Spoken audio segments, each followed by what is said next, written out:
कई माताओं की आदत होती है, जब शंकर भगवान को बेलपत्र चढ़ाती है तो उस बेलपत्र पर ओम लिख देती है या चंदन लगा देती है या बीच पत्ती पर थोड़ा सा कुछ भी लगाएगी, भले चावल का दाना लगाएगी, भले वो चंदन लगाएगी, भले वो अष्टगंध लगाएगी, गुलाल लगा देगी, अबीर लगा देगी, कुछ भी लगाकर उस जगह पर लगाकर फिर भगवान को चढ़ाए। वो व्यक्ति जो भगवान शंकर को बेलपत्र जब समर्पित करता है और बीच की पत्ती पर चंदन लगाकर मध्यस्थ जोड़ पर शहद लगाकर शिव को जब समर्पित करता है तो उसका भाग्य कितना भी विपरीत चल रहा हो, उसकी किस्मत की रेखा कितनी भी विरोधी, कितनी भी विपरीत चल रही हो, वो अपने आप सुलझ जाती है, अपने आप सुलझ जाती है। उसको सुधारने के लिए कोई दूसरा नहीं आता। आप अपनी किस्मत को संवार सकते हो, आप अपनी किस्मत को संवारने में देरी नहीं कर सकते, आप स्वयं संवार सकते। इतना सुंदर कहा है, जिस दिए में बाती लगी हुई है, बाती पूरी जल चुकी है, उसकी राख या उसका काला थोड़ा सा भाग दिए के अंदर रखा है और आपने दूसरी बाती रखकर उसको जला दिया, तो वो जलाया गया जो भाग है लक्ष्मी को छीर्ण कर देता। 15 दिन तक व्यापार ठीक नहीं चल सकता। एक बार प्रैक्टिकल करके देखना। दिए के अंदर अगर कोई बाती जल गई, जलने के बाद ठंडी हो गई, ठंडी होकर उसमें राख पड़ी हुई है, या उसके अंदर कोई काला सा आप गोल बत्ती लगाते तो काला का एक भाग काला काला सा जला हुआ उसके अंदर रह जाता है। कई लोगों की आदत रहती है कि अब शाम का टाइम तो है, उसको कौन हटाए, उसी में अपन दूसरी बत्ती रख दो, जला दो, उसी में रखकर दूसरी बत्ती जला दो, भाग उसी में पड़ा हुआ है पुराना, और आपने दूसरी बत्ती अगर रखकर जला दी है, व्यापार होगा, व्यवसाय होगा, या फिर घर में रखा हुआ धन होगा, 15 दिन के लिए वो छिन्न होगा, वो जाएगा। पैसा टिकने वाला नहीं 15 दिन तक, चाहे कुछ भी कर लो। कई लोग कहते भी होंगे कि हमारी दुकान तो 8 दिन तो अच्छी चलती, 8 दिन के बाद नया क्या हो जाता है, 15 दिन अच्छी चलती, 15 दिन के बाद नया जाने क्या हो जाता है। तो उसमें गलती ढूंढो कि हम गलती क्या कर रहे हैं। नहीं तो व्यापार तो अच्छा चल रहा है, ग्राहक भी आ रहे हैं, सब कुछ होता है। जब 15 दिन ग्राहक आते हैं तो 15 दिन क्यों नहीं आते, 8 दिन ग्राहक आते हैं तो 8 दिन क्यों नहीं आते, उसके पीछे तुम्हारा कोई कारण होगा। फिर अपनी गलती को ढूंढो कि हमारी गलती क्या हो। या तो बहू है या सास या घर में रहने वाला कोई व्यक्ति या घर के बच्चे दिए में दिया रखकर जला देते, मतलब उस बाती को फिर रखकर जला दिया, तो अब उसको तो तुम्हें भोगना है। अब उनको नहीं मालूम कि गलती क्या हो रही, गलती अपन कर रहे हैं। कितना सुंदर संवाद है वहां, बहुत ध्यान दीजिएगा जरा। अग्नि पुराण, स्कंद पुराण, दोनों पुराण में स्मरण करिएगा। कार्तिक खंड स्कंद पुराण का पढ़िए और अग्नि पुराण का भाग पढ़िए। बेलपत्री का पेड़ हो, पीपल का पेड़ हो, बड़ का वृक्ष हो, चाहे आंवले का वृक्ष हो, चाहे घर मंदिर से बाहर जाकर, अर्थात घर से बाहर जाकर, मंदिर से बाहर जाकर खुले में अगर आप कोई दिया जला रहे हो, दीप प्रकट कर रहे हो, तो उसमें इतना घी इतना तेल मत डालकर जलाना कि दिया ठंडा हो जाए और तेल और घी उसमें पड़ा की पड़ा रह जाए। कई बार आपके साथ में भी हुआ होगा, आप दशा माता की पूजन करने गए हो या पीपल की पूजन करने गए हो या वृक्ष की पूजन करने गए, आंवले की पूजन करने गए, बेलपत्री का पूजन करने गए, तुमने तो दिए में घी डाल लिया ज्यादा, बत्ती भी लगा दी तुमने और इस भाव से लगाई कि जलेगा थोड़ी देर तक, और मालूम पड़े तुम्हारी पूजन हुई, हवा का वेग आया, दिया ठंडा हो गया और उसमें घी पड़ा रह गया, उसमें तेल पड़ा रह गया। महाराज, जिस व्यक्ति ने दिया लगाया,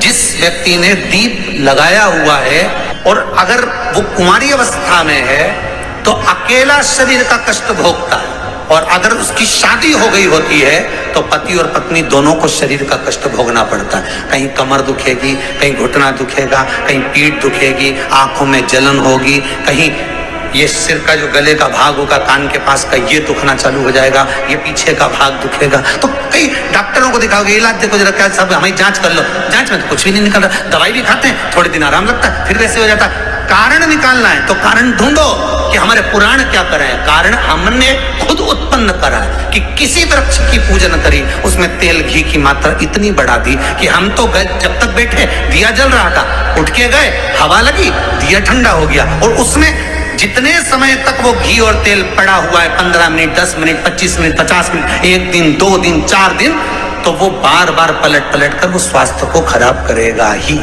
चाहे कुछ भी कर लो, कितनी भी जांच करो। ध्यान दीजिएगा, जीवन में अगर कहीं अशांति का अनुभव होता है, मन को शांति नहीं रहती, बार बार ऐसा लगता है कि रोना आ रहा है, कुछ घर में अच्छा नहीं लग रहा, कहीं आंख फटक रही है, कहीं कोई फड़क रहा है, तो कभी ऐसा लगे एक सफेद फूल पुष्प कुंदकेश्वर महादेव के नाम से अपने घर में से लेकर घुमाकर शिव जी को समर्पित कर कर आ जाओ।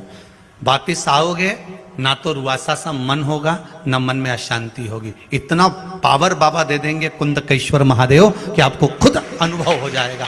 केवल एक पुष्प श्वेत कुंदकेश्वर महादेव। कुंदकेश्वर महादेव कोई साधारण नहीं है। जिनके घर में ज्यादा रोग हो, बीमारी हो, ज्यादा तकलीफें आ रही हो, कष्ट बढ़ रहा हो, बीमारियां बढ़ रही हो, या भय लग रहा हो, डर लग रहा हो, हृदय चित्त में कहीं ना कहीं आपको भय का भान हो रहा हो, तो एक लोटा पानी एक कलश में जल भर कर रख लीजिए और रात भर उसको रखे रहने दो। नवरात्र चल रहा है, उस कलश को रात भर रखकर सुबह सुबह उस कलश में एक बेलपत्र डालकर उस जल को नीम के पेड़ के नीचे, जहां नवरात्रि में नीम के पेड़ के नीचे सारी विद्याएं, आदि शक्तियां, सारी देवी उस नीम के पेड़ के नीचे विराजमान रहती हैं। उस कलश में एक बेलपत्र डालकर रात भर रखकर उस जल को पूरे घर में घुमाकर उस नीम के पेड़ के नीचे समर्पित कर दीजिए महाराज। घर में भय लगना बंद हो जाएगा, कोई बड़ी बीमारी आपको घेरेगी नहीं और उस बीमारी से, उस रोग से आप मुक्त रहेंगे,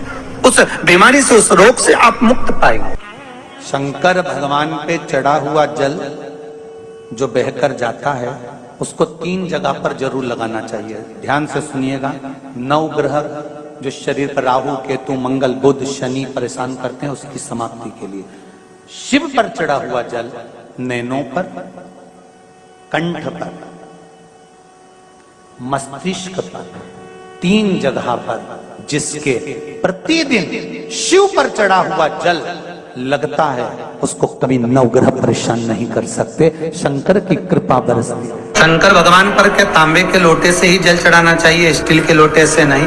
प्रयास करा करो तांबे के लोटे से जल चढ़े। कि तांबे का लोटा जिसका मुख छोटा हो, गला लोटे का मुख छोटा हो, ऐसे लोटे से जब हम भगवान का अभिषेक या पूजन करते हैं तो उससे बीमारी समाप्त होती है, रोग छिन्न होता है। तांबे के लोटे से शंकर भगवान को दूध चढ़ाना चाहिए, नहीं चढ़ाना चाहिए। शास्त्र कहता है तांबे के लोटे से दूध चढ़ाने से पूत छिन्न होता है, इसलिए तांबे के लोटे से दूध ना चढ़ाएं। अगर दूध चढ़ाना है तो स्टील का पात्र ले लें, चांदी का पात्र ले लें, आदि दूसरे पात्र ले लें, पर तांबे के पात्र से दूध ना चढ़ाएं। शिव महापुराण में एक बात अच्छी लिखी है और स्कंद पुराण में भी लिखी है कि यदि तुलसी और बेलपत्र, क्या क्या चीज, तुलसी और बेलपत्र बिना नहाए स्पर्श नहीं करना चाहिए। अगर बेलपत्र की पत्तियों को भी तोड़ना है, उतारना है, तुलसी के दल को भी उतारना है तो बिना नहाए ना उतारें। स्नान कर लिया हो तो तुलसी के दल को स्पर्श करें, तुलसी को स्पर्श करें या बेलपत्र को स्पर्श करें। बेलपत्र का भी स्पर्श बिना स्नान के नहीं किया जाता शिव महापुराण के अनुसार।